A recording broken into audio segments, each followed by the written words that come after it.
오늘 저희는 또 시편 11편 말씀을 나누도록 하겠습니다. 제가 먼저 하나님 말씀 읽도록 하겠습니다. 시편 11편 1절부터 7절까지 말씀 제가 읽겠습니다. 다윗의 시 영장으로 한 노래. 내가 여호와께 피하였거늘 너희가 내 영혼도로 새같이 내 산으로 도망하라 함은 어찌민고. 악인이 활을 당기고 살을 시위에 먹이며 마음이 바른 자를 어두운 데서 쏘려 하는도다. 터가 무너지면 의인이 무엇을 할꼬. 여호와께서 그 성전에 계시니 여호와의 보좌는 하늘에 있으며 그 눈이 인생을 통촉하시고 그 안목이 저희를 감찰하시도다. 여호와는 의인을 감찰하시고 악인과 광포함을 좋아하는 자를 마음에 미워하시도다. 악인에게 그물을 내려 치시리니 불과 유황과 태우는 바람이 저희 잔에 소득이 되리로다. 여호와는 의로우사 의로운 일을 좋아하시나니 정직한 자는 그 얼굴을 배우리로다. 아멘. 저는 오늘 시편 11편의 말씀을 같이 나누도록 하겠습니다. 근데 시편 11편의 표제어가 어떻게 되어 있냐면 다윗의 시 영장으로 한 노래라고 그렇게 되어 있죠. 이 시는 다윗이 또 지은 시인데 정확하게 어떠한 배경에서 이 시를 지었는가는 알려주고 있지 않습니다. 그런데 오늘 본문 말씀을 잘 살펴보면 다윗은 큰 공경과 환난 가운데 있었을 때에 그때가 다윗이 이스라엘의 왕이 되기 전이었고 사울이 이스라엘의 왕으로 있었을 그때였는데 다윗의 측근에 있었던 사람들이 다윗에게 어떤 말을 하고 나서 그 말을 듣고 다윗이 그 말을 받아들이지 않고 거부하며 하나님이 어떻게 다윗의 삶의 피난처가 되는가를 증거하고 있는 시입니다. 그리고 이 시편 11편은 나중에 또 예배 세팅에서 성전 음악 지휘자의 인도하에 회중이 함께 부르는 찬양이 되었습니다. 이 시편 11편은 탄식시로 분류되는 시입니다. 저희가 지난주에도 시편 10편을 나눴는데 그 시편 10편도 탄식시라고 나눴죠. 그런데 이 탄식시를 보게 되면 처음에는 탄식으로 시작하지만 그러나 탄식으로 끝나지 않습니다. 탄식시는 탄식으로 시작해서 찬양으로 끝이 난다는 공통점을 가지고 있습니다. 그런데 저는 우리의 삶도 비슷한 흐름이 될 수 있다고 믿습니다. 어떤 힘든 일이나 환난을 당하게 될 때에 그때 처음에는 삶에 나도 모르게 탄식이 흘러나올 수 있어도 결국 하나님을 향한 찬양으로 끝이 나는 인생을 사시게 되기를 예수님의 이름으로 간절히 축복합니다. 우리의 삶에 찬양하기 힘든, 찬양이 잘 나오지 않는 혹독한 삶의 현실을 맞이할 때가 분명히 있어요. 그렇죠? 너무나 힘든 가운데. 그러나 그럼에도 불구하고 결국 찬양할 수밖에 없는 상황으로 우리의 삶이 그렇게 믿음으로 세워지고 더욱더 성장하고 성숙해질 수 있다면 바로 그 자체가 하나님께 영광이 될 수 있는 겁니다. 이것을 마음에 새기시면서 오늘 본문 말씀의 내용을 살펴보도록 하겠습니다. 다시 제가 1절 말씀을 읽을게요. 내가 여호와께 피하였거늘 너희가 내 영혼도로 새같이 내 산으로 도망하라 함은 어찌민고 했어요. 다윗은 지금 악인들로 인해 자신의 삶이 어려움에 처해 있었는데 그때 자신은 다른 누구도 아닌 오직 여호와께 피하였다라고 고백하고 있어요. 내가 여호와께 피하였거늘. 그렇죠? 히브리어 원어를 보면 이 동사가 완료형, 과거형 동사로 되어 있어요. 내가 여호와께 피하였다. 이미 피했다는 뜻이에요. 이 고백은 다윗이 여호와 하나님만을 자신의 삶의 피난처라고 믿고 하나님만을 의지하며 하나님만을 신뢰했다라는 그런 의미죠. 그러나 처음에는 그렇게 하나님만을 의지하고 하나님만을 신뢰했었어도 그의 삶에 이 어려움이 해결되지 않고 오랫동안 지속되면 계속해서 하나님만을 의지하며 신뢰하는 것은 다윗에게도 결코 쉬운 일이 아니었을 겁니다.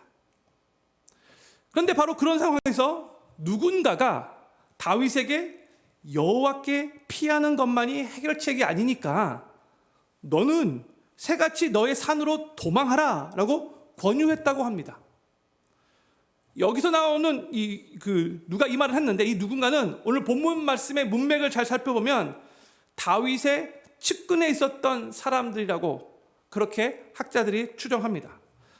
근데 다윗의 측근에 있었던 사람들이 오랫동안 어려움 가운데 있었던 다윗을 이제 그들 나름대로 이제 위로하고 또 다윗을 생각하는 마음으로, 데이빗, 이제는 당신도 하나님만 바라보지 말고 좀 다른 해결책을 찾아보십시오, 이런 의미로 말했다는 거예요. 영어로 보면 Flee like a bird to your mountain, 그렇게 되어 있죠. 그냥 산으로 도망하라 라고 말하지 않고 your mountain, 너의 산으로 도망하라 라고 이렇게 말하고 있어요. 여기서의 내 산은 위급한 처지에 있는 다윗이 하나님 외로 자신의 몸을 숨길 수 있는 인간적인 방법의 다른 피난처를 의미하는 거예요. Your mountain. 근데 이 제안, 이 권유는 여호와 하나님께 피하는 것은 공중에 노출되어 있는 새처럼 쉽게 사냥꾼의 타겟이 될 수 있지만, 너의 산으로 도망가 숨어 있으면 사냥꾼이 잘 찾지 못할 거라는 그런 의미가 함축되어 있는 시적인 표현이에요.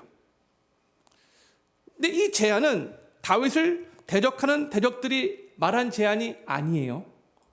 다윗의 측근에 있었던 사람들이, 다윗을 잘 알고 있었던, 가까이 있었던 사람들이 나름대로 다윗을 위하고 다윗을 생각하는 마음으로 여호와를 피난처로 삼는 것 외에도 다른 대안책을 찾으라고 지금 옆에서 조언하며 말해준 거예요. 근데 성도님들, 정말로 하나님의 사람들에게 우리 여호와 하나님 외에 다른 대안책이 있는 걸까요? 있어요? 없어요? 없습니다. 없습니다. 우리는 없다고 믿어야 돼요. 없다라고 선포해야 돼요. 이게 전혀 대책이 없는 무책임한 무모한 인생이 아니라, 이게 정말로 하나님만을 의지하고 신뢰하는 아주 성숙한 믿음인 거예요. 나의 산을 찾아 도망가는 행위는 하나님만을 피난처로 삼지 않고 나의 산이 있다고 믿으면서 다른 것을 나의 피난처로 삼는 바로 그 삶은 결국 하나님을 신뢰하지 못하고 하나님을 의지하지 못한다는 그 증거인 거예요. 다윗은 자신의 측근에 있는 사람들에게 이 제안을, 이 권유를 듣고 나서 너무 어처구니가 없어 너희가 어떻게 이런 제안을 하느냐고 반문하고 있는 거예요. How can you say? 그게 말하고 있어요. 사랑하는 필그림교회 성도님들, 우리의 삶에도 우리가 어려운 상황이나 공경에 처할 때에, 그리고 어려운 상황이 꽤 오래 지속될 때에 우리를 생각해 주는 우리 측근에 있는 사람들로부터 이런 비슷한 소리를 들을 수가 있죠. 그렇죠? 이거는 우리를 미워해서 하는 말이 아니에요. 나름대로 우리를 생각해서 하는 말이죠. 야, 중서가, 너의 삶을 한번 잘 봐라. 지금 너의 상황이 이게 오랫동안 이렇게 힘이 드는데 왜 너는 계속해서 하나님만을 의지한다고 하니? 하나님만이 너를 도우시는 피난처라고 말할 수 없어. 너는 대책 없이 하나님만을 의지하지 말고 너도 너의 산으로 좀 도망 좀 갈 줄 알아라. 너의 상황이 이렇게 오랫동안 변치 않고 계속 그렇게 어려움 가운데 있다면 이제는 하나님 외에 다른 대안책도 생각해 좀 봐야지. 우리도 이와 비슷한 소리를 우리 주변에 있는 우리를 위한다고 하는 사람들에게 들을 수 있는데, 그리고 오래 지속되는 힘든 상황에서 이런 소리를 들으면 그 소리에 쉽게 흔들리고 넘어갈 수 있는데, 그럼에도 불구하고 우리는 끝까지 여호와 하나님만을 우리의 피난처로 삼고 끝까지 하나님만을 의지하고 신뢰해야 합니다. 2절에서도 계속해서 다윗의 그 측근 중에 누군가가 다윗에게 한 말이 기록되어 있어요. 이게 한국말로 쭉 읽으면 이게 누가 한 말인지 잘 모르지만 영어로 보면 따옴표가 1절 후반부부터 3절까지 있어요. 그러니까 다윗의 측근이 계속해서 이 똑똑한 말을 연이어서 한 거예요. 2절의 말씀입니다. 악인이 활을 당기고 살을 시위에 먹이며 마음이 바른 자를 어두운 데서 쏘려 하는도다, 이렇게 말했죠. 지금 다윗을 대적하는 악인들이 활을 당기고 활을 쏘려고 겨누고 있다고 다윗을 죽일 준비가 이미 다 완료되었다라고 그렇게 알려주고 있는 거예요. 그런데 이 악인들이 활을 쏘려고 하는 그 대상을 여기서 지금 마음이 바른 자라고 그렇게 표현을 하고 있죠.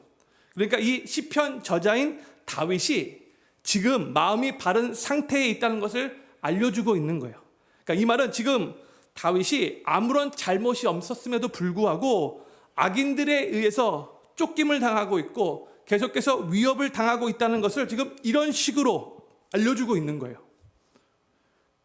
우리 삶에도 우리가 잘못해서가 아닌데, 우리가 죄를 범해서도 아닌데, 우리의 마음이 바르고 우리가 올바른 길을 걸어가는데도 불구하고 우리를 여전히 공격하고 우리를 위협하고 우리를 비판하는 자들이 있을 수 있어요. 그러나 그런 일을 당한다 할지라도 우리의 마음은 참 많이 속상하겠지만 그럼에도 불구하고 절망하거나 포기하지 않고 계속해서 우리 하나님을 바라봐야 합니다. 억울하지만. 그러나 만약 우리가 우리의 마음이 올바르지 못해서 우리가 주님이 원하시는 그 길을, 올바른 길을 가지 못해서 또 우리가 하나님 앞에 범죄해서 그로 말미암아 어려움을 당할 때도 있잖아요. 그렇게 된다면 그때는 하나님 앞에 나와서 겸손히 회개하고 다시 올바른 마음을 가지고 올바른 길을 걸어가야 하는 거예요. 이거 잘 우리가 분별할 수 있는 게 중요해요. 이게 내가 죄를 졌기 때문에 이 어려운 일을 당한 것인가, 내가 죄를 짓지 않았음에도 불구하고 이런 억울한 일을 당한 것인가, 이거를 잘 분별할 수 있어야 된다는 거죠. 근데 오늘 본문 말씀에서는 이 다윗은 지금 죄가 없음에도 불구하고 지금 어려운 공경에 처해 있었던 거예요. 악인들로부터 계속해서 위협을 받고 있었던 거예요.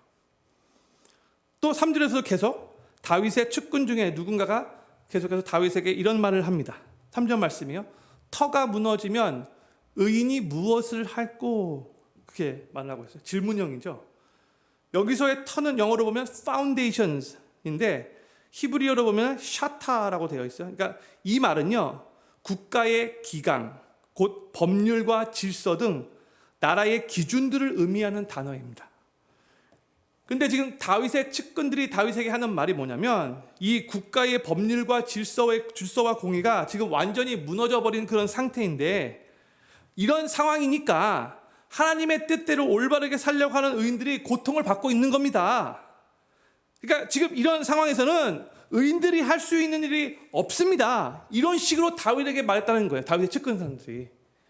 그러니까 다윗에게 이런 상황에서는 어쩔 수 없으니까 이제 당신은 하나님만 바라보지 말고 당신의 안전을 위해서 당신의 산으로 your mountain으로 도망가십시오. 이렇게 말했다는 거예요.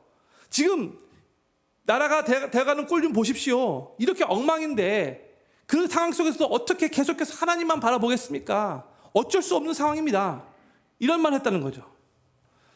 그러니까 지금 이 3절 말씀을 보면 지금 이 상황은 다윗이 아직 이스라엘의 왕이 되기 전이고 사울이 이스라엘 왕으로 있었을 때에 국가의 법률과 질서가 많이 무너져 있었다는 것을 우리가 짐작할 수 있어요.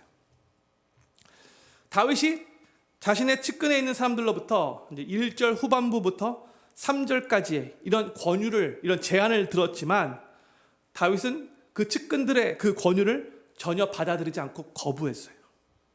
올바르지 않는 말을 들을 때는 거부해야 되는 거예요. 받아들여서는 안 되는 거예요.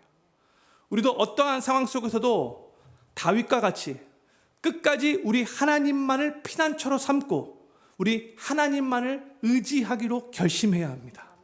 성도님들, 악인들의 공격 앞에서 믿음을 가진 자와 믿음이 없는 자가 자연적으로 구분되고 갈라진다는 것을 기억하셔야 돼요.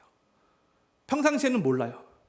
그런데 어떨 때, 어려울 때, 특히 악인들의 공격이 있을 때 그때 정말 믿음이 있는가 믿음이 없는가 자연적으로 그렇게 드러나요.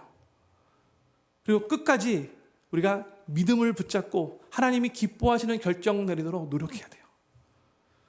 그런데 다윗의 측근에 있는 사람들은 다윗에게 당신의 산으로 도망가라라고 그렇게 권유했지만 다윗은 이것을 거부했어요. 근데 우리가 여기서 기억해야 될 것이 뭐냐면 하나님께 피하는 것은 현실을 도피하는 것이 아니라 오히려 현실을 정면으로 돌파하는 겁니다. 우리가 신앙적으로 이걸 우리가 믿어야 돼요.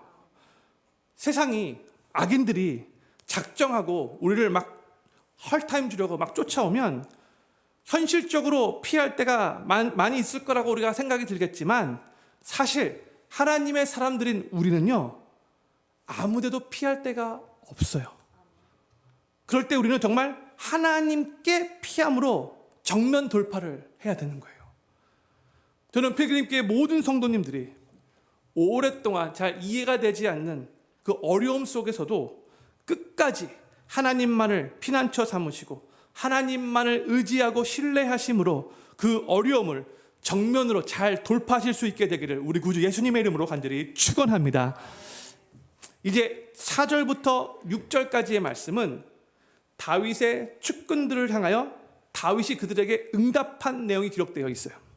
그들이 1절 후반부부터 3절까지 이렇게 다윗에게 권유했잖아요. 그 말을 듣고 다윗이 그 말을 거부한 다음에 이제 다윗이 뭐라고 답변하는가. 먼저 4절 말씀 드리도록 하겠습니다. 여호와께서 그 성전에 계시니 여호와의 보좌는 하늘에 있으며 그 눈이 인생을 통촉하시고 그 안목이 저희를 감찰하시도다 했어요. 지금 다윗은 이 악인들의 위협 속에서 그리고 더 이상 하나님만을 의지하지 말라는 그 측근들의 권유 속에서도 하나님을 향한 그 신뢰를 놓지 않고 있는 거죠. 근데 그 이유는 무엇 때문인가? 그것은 바로 다윗이 하나님이 누구시고 자기가 믿고 섬기는 하나님이 어떤 분이신지 확실하게 알고 믿고 있었기 때문인 거예요. 사랑하는 필그림 성도님들, 하나님을 올바르게 아는 지식이 그리고 그 올바르게 아는 지식으로만 끝나지 않고 그 하나님을 내가 어려운 상황 가운데서 꽉 붙잡고 있는 그 믿음이 우리의 삶에 놀라운 능력이요 힘이요 에너지가 됨을 믿으시기 바랍니다. 결국 하나님을 올바르게 아는 지식이 중요한 거예요. 자꾸 하나님에 대해서 올바른 지식이 없기 때문에 잘못 알고 있기 때문에 알고 있다 할지라도 어려움 가운데 그 하나님을 올바르게 붙잡지 못하기 때문에 우리 자꾸 힘들어지는 거죠. 4절에서 다윗은 하나님께서 성전에 계시고 또 여호와의 보좌는 하늘에 있다라고 말하고 있어요. 이 말의 의미는 하나님이 이 땅에서 하나님을 예배하는 하나님의 백성들 중에 그 성전에 임재하고 계시면서도 또 동시에 at the same time 하늘 보좌에 앉으셔서 이 세상을 다스리고 계시는 초월적인 분이시라는 것을 지금 믿음으로 고백하며 선포하고 있는 거예요. 성전에도 계실 뿐만이 아니라 하늘 보좌에도 앉아서 다스리시는 분이시다. 다윗의 이 고백은 하나님이 하늘에 계실 뿐만이 아니라 이 땅에서도 어디에서나 계시고 또한 하나님이 하나님의 그 주권으로 이 세상을 통치하고 계시는 통치주가 되신다는 것을 의미하고 있는 거예요. 그렇기 때문에 바로 이 여호와 하나님만이 이 세상의 그 어떤 피난처보다 다윗의 측근들이 말하는 다윗의 그 산보다 가장 확실하고 안전한 피난처가 된다는 것을 지금 다윗이 믿음으로 고백하고 있는 거예요. Not my mountain, but only Jehovah God. 하나님만이 나의 피난처예요. 바로 이 하나님이 나의 유일한 피난처예요. 선포하고 있는 거예요. 그러면서 다윗은 4절 후반부에서 이렇게 고백하고 있죠. 그 눈이 인생을 통촉하시고 그 안목이 저희를 감찰하시도다 했어요. 이 고백은 하나님의 전지전능하심을 선포하는 고백이에요. 여기서 통촉하시고에 해당하는 히브리어 단어가 하자인데 이 단어는 원래 쪼개다라는 그런 뜻을 갖고 있는 그런 단어예요. 원래는. 근데 여기서는 쪼개듯이 날카롭게 꿰뚫어 본다라는 의미가 담겨져 있는 거예요. 또 여기서 감찰하시도다라고 해당되는 히브리어 단어는 바한인데 검사하다, 분석하다라는 그런 의미를 가지고 있는 단어입니다. 그러니까 하나님은 한 인생의 그 인간됨을 쪼개듯이 날카롭게 꿰뚫어 보시고 또한 세밀하게 검사하시고 분석하시고 살펴보시는 분이시라는 거예요. 그러니까 우리 하나님은 사람의 행위가 선한 것인지 악한 것인지 언제나 살펴보고 계시고 정확하게 알아보시는 분이시라는 거예요. 이러한 하나님께서 우리가 아까 읽었던 2절의 표현을 사용하자면 마음이 바른 자를 계속해서 위협을 가감하면서 해치려고 하는 그 악인들의 행위를 모를 리 없고 가만 놔둘 리 없다는 거예요. 그리고 때때로 우리는 우리 인간의 안목이 정확하다라고 착각할 때가 있는데, 그러나 그렇게 생각하는 것 자체가 우리의 어리석음을 드러내는 증거일 뿐이에요. 우리의 안목은요, 정확하지 않을 때가 더 많아요. 하나님은 정확하지만 우리 인간은 정확하지 않아요. 우리 인간의 안목은 하나님의 안목에 비해 턱없이 부족하고 정확하지 못하고 확실하지 못할 때가 엄청나게 많아요. 우리 인간은 유한한 존재이기 때문에 그래요. 그렇기 때문에 우리는 더욱더 완전하신 하나님만을 의지해야 되는 거예요. 사람들의 말에 휘둘려서는 안 되는 거예요.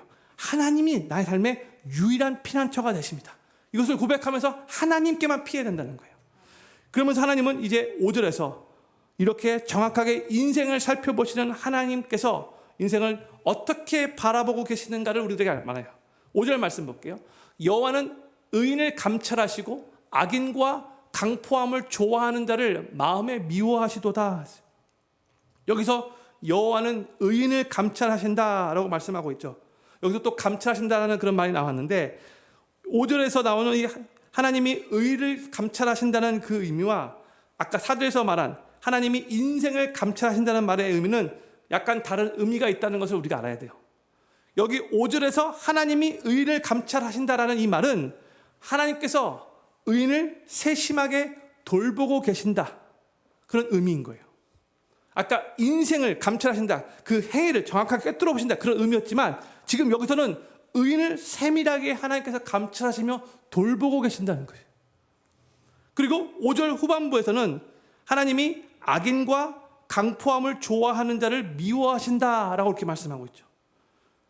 그 이유는 그들이 품고 있는 그 마음의 상태가, 그 태도가, 그 마음에서 나오는 언어와 행동들이 계속해서 악과 불의와 강포함이 가득 차 있기 때문에 그런 거예요. 그들의 마음뿐만이 아니라 마음이 그러니까 계속해서 말과 행동도 그렇게 되는 거예요.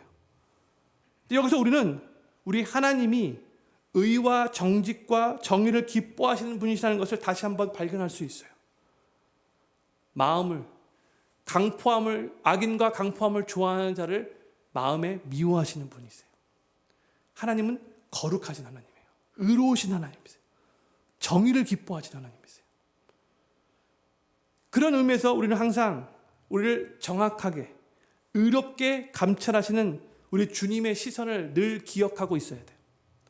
하나님은 악인의 악행뿐만이 아니라 우리 의인의 무죄함도 감찰하고 계시는 분이세요.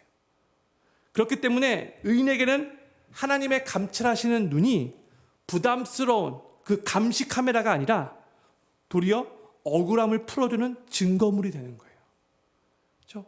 하나님이 다 감찰하고 다 보고 계시는데 악인들을 감찰하실 때는 그거는 하나님이 정확하게 그들의 행위를 꿰뚫어 보시고 심판하기 위한 목적이고, 우리 의인들을 억울하게 그렇게 고통당하고 있는 의인들을 감찰하실 때는 하나님께서 그 억울함을 나중에 보상해 주기 위해 하나님이 다 보고 계신다는 거예요. 그래서 우리는 의로우신 하나님이 모든 것을 정확하게 감찰하고 알고 계신다는 것을 우리가 감사해야 돼요. 그 하나님이 세상 사람들은 몰라주고 또 저 악인들은 자기 잘났다고 막 큰 소리 치면서 계속해서 악한 짓을 행하지만 우리 하나님은 다 보고 계신다는 거죠. 정확하게 하신다는 거죠. 저는 필경교회 모든 성도님들이 우리의 삶을 공의롭게 주관하시고 또 올바르게 인도하시기 위해 결국 악을 온전하게 심판하시기 위해 매 순간 그 눈을 떼지 않으시고 우리 모든 사람들을 살피시며 감찰하시는 그 하나님으로 말미암아 감사하실 수 있기를 바라고, 시선을 항상 그 주님께 고정하시면서 더욱더 그 하나님을 신뢰하며 의지하시게 되기를 우리 구주 예수님의 이름으로 간절히 축원합니다.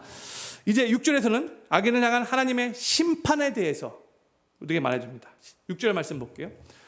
악인에게 그물을 내려 치시리니 불과 유황과 태우는 바람이 저희 잔에 소득이 되리로다 했어요. 온 우주 만물의 왕이 되시는 하나님은 우리 인생을 감찰하시고 또 우리 인생의 행위에 따라서 심판하신다라고 하고 있어요. 악인들은 죄가 없었던 다윗을 어두운 데서 화살을 겨누고 계속해서 위협을 가했지만 하나님은 그런 자들에게 그물을 내려치신다라고 말하고 있어요. 그들에게는 불과 유황과 뜨거운 바람과 같은 심판이 기다리고 있다라고 말하고 있어요. 이 심판의 내용은 소돔과 고모라의 그 멸망을 연상케 하죠. 소돔과 고모라에 살고 있었던 사람들, 자신들이 괜찮은 삶을 살고 있다라고 착각하고 살았어요. 그러다가 멸망이 오고 있는데도 멸망이 오는 줄 모르고 죄악 가운데 허우적대며 살고 있다가 결국 심판을 피하지 못했어요. 근데 악인들의 삶이 보통 그렇다는 거예요. 여기서 또 태우는 바람이란 말이 나오는데 이거 바람은 팔레스타인 그 남동편에서, 그러니까 사막성 기후죠. 남동편에서 불어오는 뜨거운 바람을 가리키는데 이 바람은 모든 초목을 다 메마르게 하는 아주 뜨거운 바람이에요. 그래서 태우는 바람이라고 그렇게 말하고 있어요. 악인에게는 이와 같이 하늘로부터 임할 불과 자연적인 재앙까지 겹치는 무서운 형벌이 임하게 된다는 뜻으로 도저히 참고 견딜 수 없는 그 심판이 있다는 것을 알려주고 있는 거예요. 이러한 것들이 악인들의 소득이 된다라고 말하고 있어요. 이 땅에 살면서 거짓과 시기와 폭력과 악행으로 자기의 잔을 채웠던 사람들, 연약한 자를 막 함부로 대하며 악행을 저질렀던 바로 그 사람들은 심판 때에 그대로 보응받는 그 잔을 마시게 될 거라는 거예요. 그러면서 이제 7절에 가서는 이 시편 11편의 맨 마지막 구절인데 이 심판의 잔을 내리시는 분이 의로우신 하나님이라고 고백하면서 이제 6절과는 대조되는 내용을 말하고 있어요. 7절 말씀 제가 읽을게요. 여호와는 의로우사 의로운 일을 좋아하시나니 정직한 자는 그 얼굴을 배우리로다 했어요. 여호와 하나님은 의로운 분이시다라고 먼저 고백을 하고 있죠. 그리고 의로우신 하나님은 악을 미워하시고 의로운 일을 좋아하세요. 그렇기 때문에 하나님 안에서의 의인들은, 즉 우리 성도들은 이 의로우신 하나님을 신뢰하면서 두려워하지 않아도 되는 거예요. 그러면서 7절 후반부에서 정직한 자는 하나님의 얼굴을 뵐 거다라고 이렇게 말하고 있죠. 하나님의 얼굴을 뵐 거라는 이 말은 이중적인 의미가 있어요. 첫 번째 1차적으로는 이 세상을 살아가면서 하나님이 함께 하시는, 그 고통 가운데서 함께 하시는 그 하나님의 임재를 경험하게 될 것이다 라는 그 첫 번째 의미가 있고요. 두 번째로는 결국 궁극적으로 2차적으로 하나님의 구원을 받아 영원한 천국에서 하나님의 얼굴을 뵐 거라는 그 이중적인 이 의미가 이 안에 담겨져 있는 거예요. 여기서 정직한 자는 거짓말을 하지 않고 진실을 말하는 honest person을 의미하는 것보다 영어로는 the upright이라고 번역되는데 히브리어 언어는 야샤르라는 단어예요. 그러니까 올바른, 의로운, 고든, 공정한 이런 의미가 다 담겨져 있는 단어로서 하나님 앞에서 하나님의 말씀대로 올바르게 의롭고 살려고 하는 그 의인을 의미하는 거예요. 그러니까 정직한 자는 하나님의 얼굴을 배우리로다라는 이 말은 기나긴 고통과 그 위기 가운데서도 계속해서 하나님의 말씀을 붙잡고 있으면 하나님의 임재를 경험하면서 결국 하나님의 구원을 받게 되고 하나님의 보호를 받게 되고 결국 영원한 천국으로 인도함을 받게 된다는 그런 의미인 거예요. 바로 이러한 믿음과 소망을 가지고 있었던 다윗은 여호와 하나님을 자신의 유일한 피난처로 삼고 주변에 있는 자신의 측근들에 있었던 사람들이 어떠한 말을 했다 할지라도 그 말들을 다 거부하고 그건 잘못된 말이야 라고 말하면서 오직 여호와 하나님만을 피난처로 삼고 하나님께만 피했던 겁니다. 저는 필그림교회 모든 성도님들이 어려운 상황 속에서도 하나님의 말씀대로 사는 올바르고 의롭고 곧고 공정한 그 의인의 삶을 살아가시기 위해 최선을 다해 노력하실 수 있기를 바라고 그로 인해 삶 가운데에 하나님의 강력한 임재를 경험하시면서 결국 하나님께서 지키시고 보호하시다가 영원한 천국으로 인도하실 것을 믿으시면서 계속해서 이 세상에서 굳건하게 승리하는 삶을 살아가시게 되기를 우리 구주 예수님의 이름으로 간절히 축원합니다. 우리 기도 제목 같이 읽고 제가 읽도록 할게요. 그다음에 이 기도 제목 후에 또 시편의 기도 같이 하나님 앞에 올리도록 하겠습니다. 첫 번째 기도 제목입니다. 힘든 일이나 환난을 당할 때 처음에는 탄식이 흘러나온다 할지라도 결국 하나님을 향한 찬양으로 끝이 나는 인생이 되게 하소서. 두 번째, 오랫동안 지속되는 힘든 상황에서도 우리 주변에 있는 사람들이 우리를 위하는 말로 조언을 해도 여호와 하나님만을 끝까지 피난처로 삼고 하나님만을 의지하고 신뢰하게 하소서. 세 번째, 잘못한 것이 없는데도 힘든 일을 당할 때 절망하거나 포기하지 않고 계속해서 하나님을 바라보게 하소서. 네 번째, 하나님께 피하는 것이 현실을 도피하는 것이 아니라 오히려 현실을 돌파하는 가장 지름길임을 믿고 모든 어려움을 하나님 의지하며 정면으로 돌파하게 하소서. 다섯 번째, 우리의 삶을 공의롭고 올바르게 인도하시기 위해 매 순간 그 눈길을 떼지 않으시고 모든 사람들을 정확하게 감찰하시는 하나님께 감사하게 하시고 더욱더 이 하나님을 신뢰하게 하소서. 여섯 번째, 하나님의 말씀대로 사는 성도는 하나님의 임재를 경험하고 결국 하나님께서 구원하시고 안전하게 보호하셔서 영원한 천국으로 인도하실 것임을 믿게 하소서. 오늘 요 6가지 기도 제목들을 놓고 시간 같이 먼저 하나님 앞에 우리의 삶을 의탁하며 바로 우리도 이렇게 다윗과 같이 믿음으로 여호와 하나님만을 피난처로 삼게 도와주시옵소서 하는 마음으로 같이 한번 우리 기도하는 시간 갖도록 하겠습니다. 기도합니다.